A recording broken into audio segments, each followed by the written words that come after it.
Maayong gabi sa tanan, mga kaigsunan ko ni Kristo. Anya usab kita karon sa atong YouTube channel. Welcome sa tanang mga subscribers, sa atong mga viewers o sa mga share. O God is good all the time. O atong pasalamatan ang Ginoo nga we are still alive, mabuhay. So atong gisgutan sa last nato nga video nga ang pamilya kini ang source o gamay nga simbahan nga dinhi nagagikan ang kalagsik kadasig sa tibuok nga simbahan. So ato unsa kahay maayo atong buhaton alang nga makaangkon kita og malipayon nga pamilya. So una nga ato nang hunungon ang pakig-chat sa uban.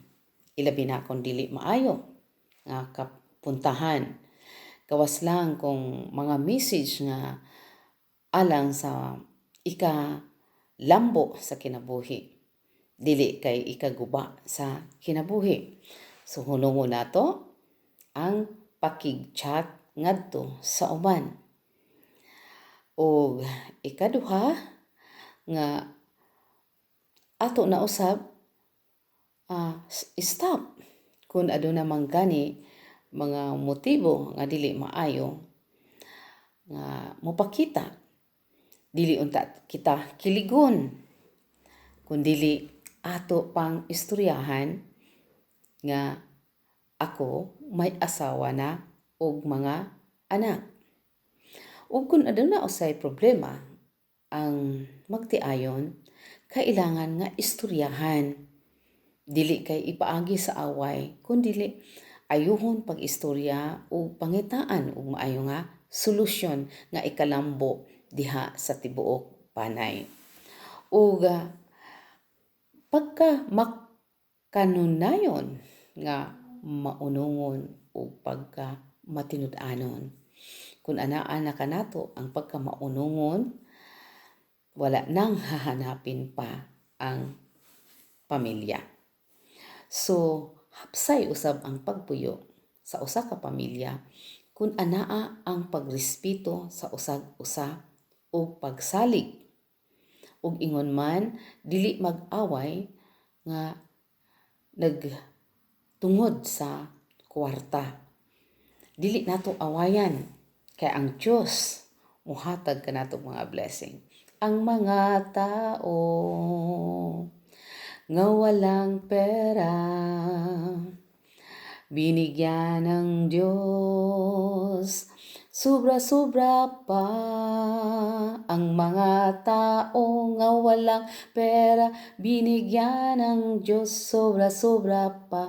Huwag ka nang malungkot,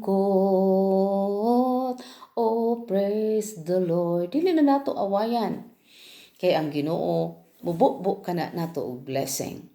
Kun anaa man gani blessing nga ihatag sa Ginoo sa atoa, ato kining gamiton alang sa ato ang pamilya. Ug ang pag-away usab sa magtiayon, usa kini nga ang apektado niini mao ang mga kabataan. Ako na kining na-experience during sa bata pa ko nga niabot ang panahon nga gipapili mi kung asa papa ug mama. Sa linghod na ko nga alimpatakan, akong giingnan ang akong amahan nga dili mi gusto nga mopili sa usag-usa ninyo kun dili kamong duha mo'y among gikinahanglan. Kay mag-unsa na ang pamilya kung wala nay papa ug walay mama. Tungod kay sa akong kinabuhi, akong gipaningkamutan nga dili unta kami broken family. So nagpasalamat ko sa Ginoo kay ang akong papa, akong giingnan kung unsa may mga problema ninyo sa una pa. Kung unsa man ang inyohang mga kahuyangan nga nahitabo, magpinasaylo ay. Daghan mi, 8 mi ka buok. So need me sa inyong duha papa ug mama. Mao na nga, Father and Mother, I love you.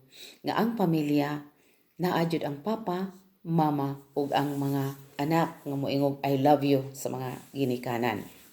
So, ang imong asawa o bana kaalyado na, kauban na nato hangtod sa kamatayon. Mao kanay atong gisaad atubangan sa atong mga bisita, mga tao, mata sa tao ug mata sa Dios, nga till death do us part. So, mao kana ang angay natong buhaton aron maangko nato ang kalinaw sa atong panimalay. So, kung ang usa ka bana or asawa nga reliyoso o nagasimba kanunay, ug adunay mga seminar naga-attend, kini aduna na siya pagpugong, aduna na siya disiplina sa iyang kaugalingon nga dili na maghimo og mga sala, ilabi na ang mga bisyo. Kay kini mao'y makaguba sa atong panimalay kung sudlan ang mga bisyo. Unsa man nga bisyo? Sugal, babae, alak, sigarilyo.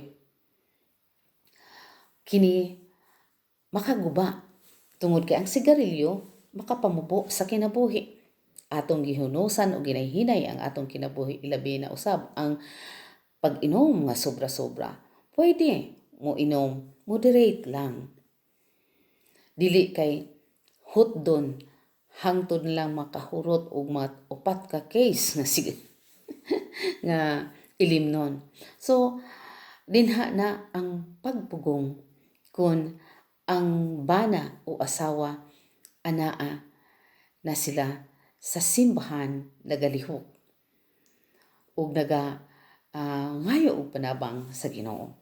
Sunod nga kining tawhana o bayhana o asawa o bana nga magtrabaho sila nga dili na sila mogamit ni bisan kinsa sa kaugalingon nilang mga kusog.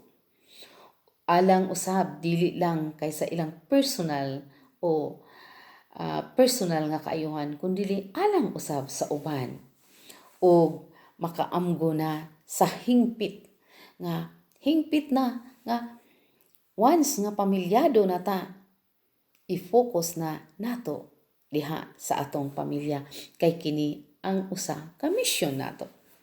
So, wala og dili na siya magpaulipon sa gugma sa daotang pamaagi. Kung siya nakat-o na ug nagadawat sa lawas ug dugo ni Kristo, na bag-o na ang kasing-kasing. So, aduna usay mga kwalidad ang usa ka bana nga ang bana mahiligon siya sa mga butang alang na gyud sa iyang pamilya, nga ikaayo sa pamilya. Maningkamot siya nga makaangkon siya ni ining butanga para sa iyang pamilya. So, ang iyang hilig anaa na sa iyang kaugalingong pamilya. Sunod, ang bana nga kasaligan, nga bisan asa pa ang bana, kasaligan siya sa tanang mga butang. Pinansya, sa iyahang pagkaminyo. Hindi man ginato kuan karong panahon nga mo-slide yun ta, no? So, kasaligan siya sa tanang aspito sa kinabuhi sa tao.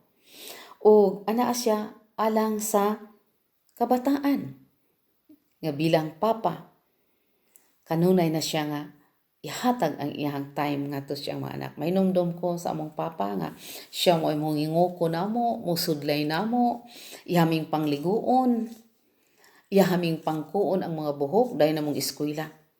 So, ingon ana ang among papa nga overprotective po ni among amahan.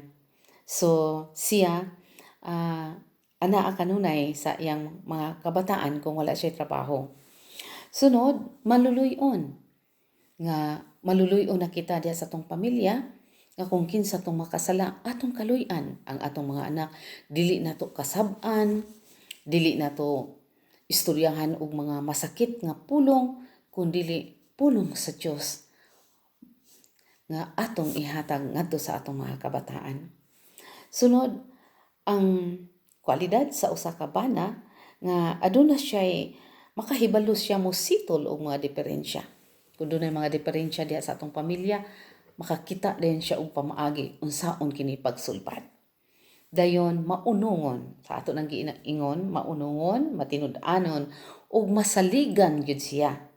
Mao na nga kon once masaligan na gani ang bana, ang asawa ana okay na. Dili na siya maguna-huna nga akong bana tuwa sa lain nga mga kamot kung siya masaligan. So mao na ang mga kwalidad sa usa ka bana nga angayang huptan diha sa panimalay. O sa sunod ato po niyang hisgutan kung unsang mga kwalidad sa usa ka asawa, maayong asawa, no? So atong paningkamutan nga bilang aduna kitay pamilya, ang number one jud nga naa ang Ginoo sa atong kinabuhi. Siya ang sentro, ana-ana ang pag-ampo. Kay ang nahitabo karon sa pamilya, nag-iyahay na lagunit sa gadgets. Wala na time sa pag-istorya, murag nagbungol mo diha. Duol kay ka sa layo, kay sige ka ga message, pero diha sa imong sulod sa panimalay, wala na kay nag-iyahay, nagdinukuay. Hangtod na lang pagkaon dili magdungan. Ulhos-ulhos ang kaon. Nga diha unta sa pagkaon magdungan ang mga pamilya.